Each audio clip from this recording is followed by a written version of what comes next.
Today is Friday, March 20th, 2015.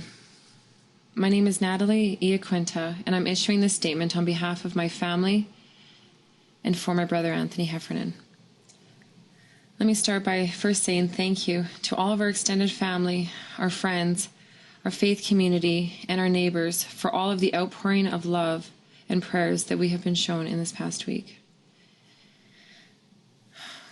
Let me first tell you a little bit about Anthony.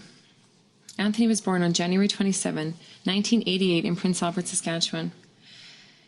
He was the youngest of 5 children and raised on an acreage his whole life.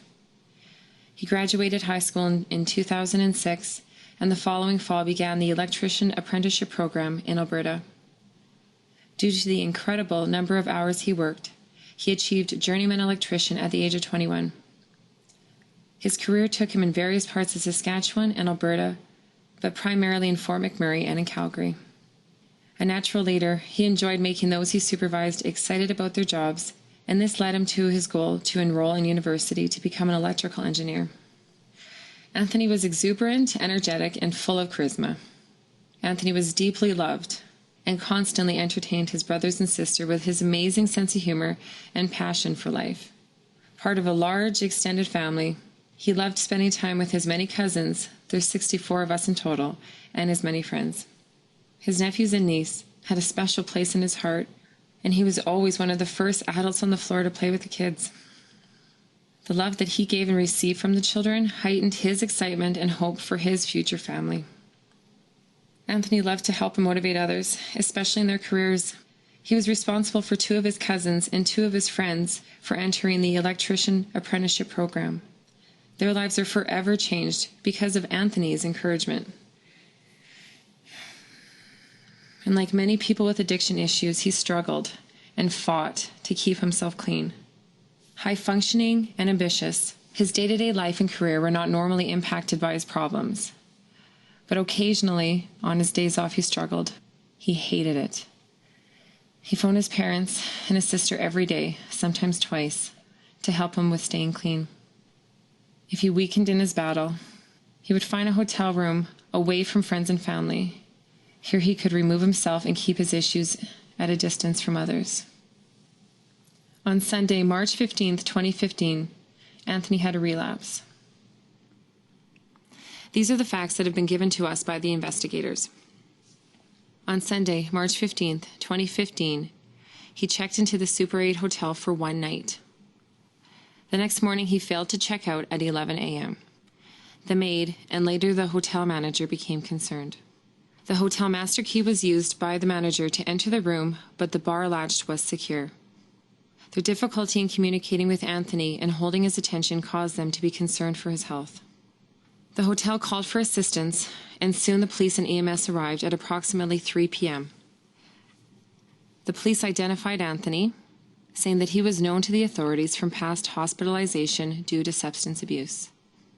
The police tried to communicate with Anthony for approximately half an hour through the bar latch door, until it was decided that for Anthony's welfare, and for possible drug use, that they should enter the room. 5 police officers broke down the door and entered the room. Anthony stood up, and he was not wearing a shirt, so they knew he had no weapons concealed, and he raised both of his hands above his head.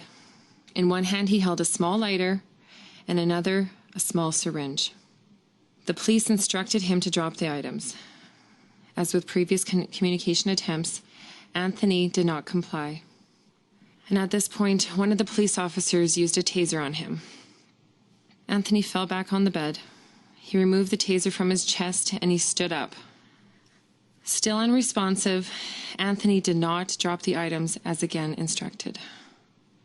The police then deemed Anthony's motions and steps towards them as aggressive. While one police officer again used a taser on Anthony, the other fired 5 shots. He was struck 3 times in the head and once in the chest, and another bullet went through the window behind him. Anthony's death occurred at approximately 3:45 p.m.